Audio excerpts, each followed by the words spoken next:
Bonjour les amis, bienvenue à la maison, bienvenue chez Raphaël. Je me suis pas mal baladé sur les réseaux sociaux et j'ai vu qu'il y avait un problème qui revenait souvent, c'était la pâte à choux. Donc aujourd'hui, j'ai décidé de vous proposer un tuto sur la pâte à choux. Comme d'habitude, vous retrouvez le détail des ingrédients directement en description. Alors sans plus attendre, on attaque. Je vais vous détailler au maximum la préparation de la pâte à choux pour que vous puissiez la réaliser à coup sûr à la maison.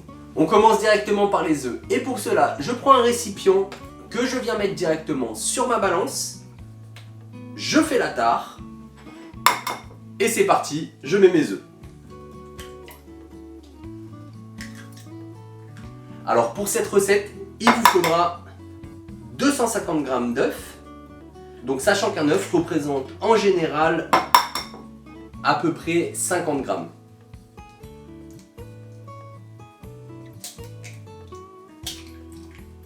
Je viens ensuite mélanger mes œufs à l'aide d'une fourchette.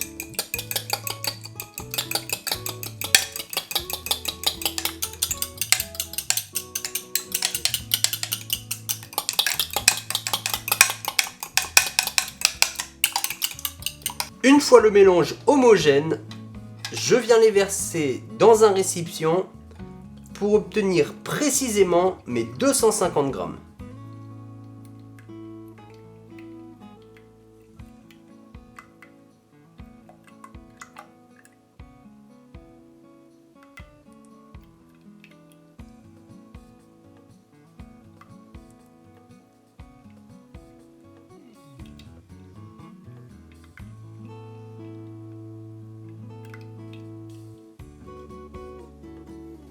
Surtout, ne jetez pas le reste de vos œufs.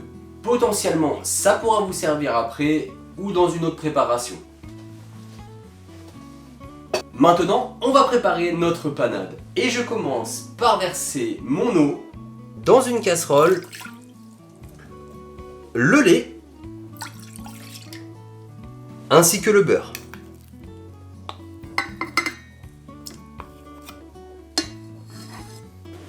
Et j'y ajoute le sel.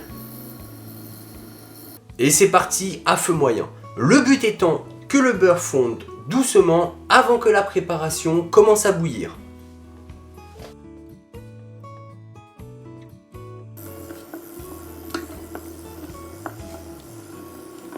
Une fois que ma préparation commence à frémir, je mélange légèrement. Je baisse mon feu au minimum et j'y ajoute la farine.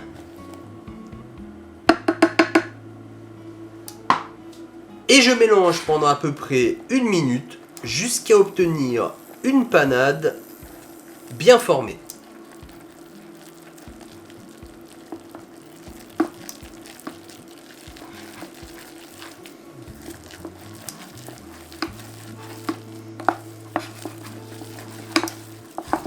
Et on mélange énergiquement.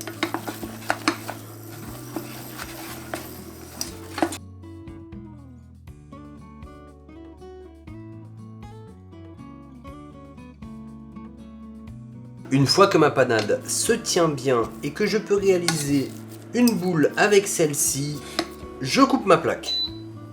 La panade est prête, donc maintenant on va venir la transvaser directement dans notre robot muni d'une feuille. Pour les feuilles, le plus classique, c'est celle-ci. C'est celle que vous aurez sûrement tous à la maison. Ça fait très bien l'affaire. Le seul problème, c'est que pour les petites quantités, en règle générale, ça vient pas forcément très bien racler le fond de votre cuve. Si vous avez la possibilité, je vous conseille ce genre de feuilles. Il y a des embouts en silicone et ça vient racler le fond de la cuve. Ça vous permettra d'avoir sur des plus petites quantités et au quotidien des mélanges plus homogènes et pas de résidus qui traînent au fond de la cuve. Voilà. Je viens donc transvaser ma panade directement dans la cuve de mon robot. Et je lance ma préparation directement en vitesse 2.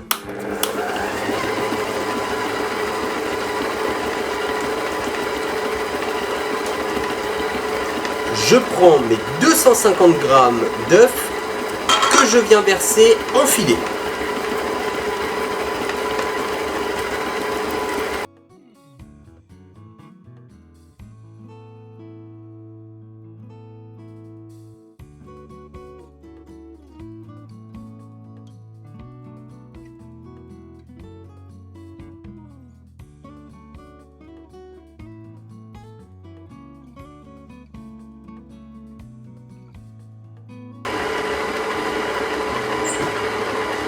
La pâte à choux est prête. Donc maintenant, on va venir la mettre directement dans une poche à douille munie d'une douille. Personnellement, j'utilise une douille de diamètre 16 mm cannelée. Je trouve que les douilles cannelées permettent un résultat un peu plus régulier, tout simplement. Donc je viens garnir ma poche à douille munie de ma douille. A l'aide de ma corne, je viens récupérer ma préparation. Alors si vous débutez dans la pâte à choux, pour le pochage, il existe plusieurs ustensiles qui peuvent réellement vous simplifier la vie. Le premier, des tapis de cuisson avec des dessins, des gabarits qui vont vous permettre de faire des choux ou bien des éclairs. Si vous n'avez pas ce genre de matériel à votre disposition, je vous montre une autre technique. Dans un petit ramequin, je viens y mettre un peu de farine. Et à l'aide d'une corne ou d'un gabarit rond, un verre, ce que vous voulez, on va venir tremper une première fois dans la farine et faire une empreinte sur notre plaque. Pour l'exemple, j'ai pris une corne, je viens la mettre dans ma farine et je fais une empreinte. Ça sera très léger, mais ça va vous permettre d'avoir un résultat régulier. Ou alors, vous pouvez tout aussi bien utiliser un verre. Alors pour le pochage, ne garnissez pas trop votre poche à douille, sinon vous aurez du mal à vous en servir. Je vais commencer par pocher quelques choux, comme ceci. Ensuite, deuxième type de pochage, l'éclair. Je viens positionner ma poche à douille comme ceci et j'avance en essayant d'être le plus régulier possible. Et je remonte.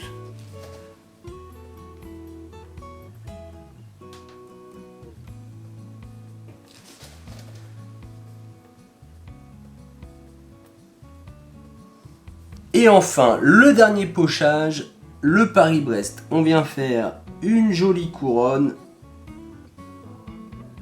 On n'hésite pas, faut qu'il y ait de la matière. Encore une fois, vous pouvez tout à fait utiliser des gabarits pour vous aider.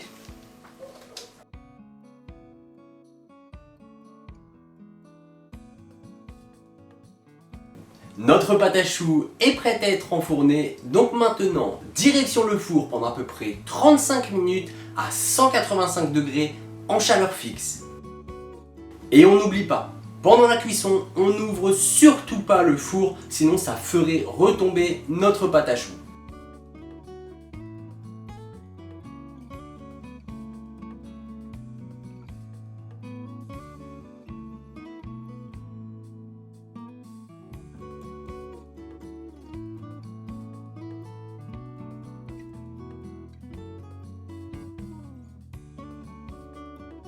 Petit chou, gros chou, Paris-Brest ou bien éclair, maintenant la pâte à choux n'a plus aucun secret pour vous.